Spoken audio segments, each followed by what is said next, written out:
দুপুরের জি নিউজ শেষ করার আগে অগ্রণী ব্যাংক টপ লাইন্স জানিয়ে দিচ্ছি আরো একবার। চলমান নাশকতায় জড়িতদের আন্তর্জাতিক মানের বিচার হবে বললেন প্রধানমন্ত্রী। দগ্ধদের প্রত্যেককে 10 লাখ টাকার অনুদান।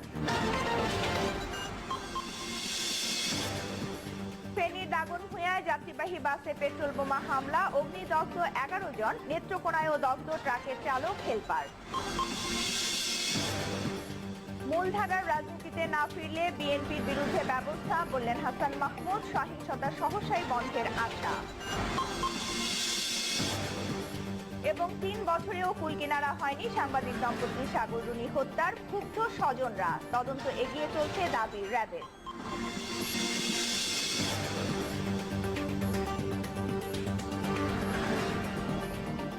দুপুরের জি নিউজ এ পর্যন্ত। দর্শক, পাকিস্তান ও ইংল্যান্ডের বিশ্বকাপ প্রস্তুতি ম্যাচের খেলাটি সরাসরি সম্প্রচার করছে জিটিভি। দেখার আমন্ত্রণ রইল। আর এতক্ষণ সঙ্গে থাকার জন্য ধন্যবাদ সবাইকে।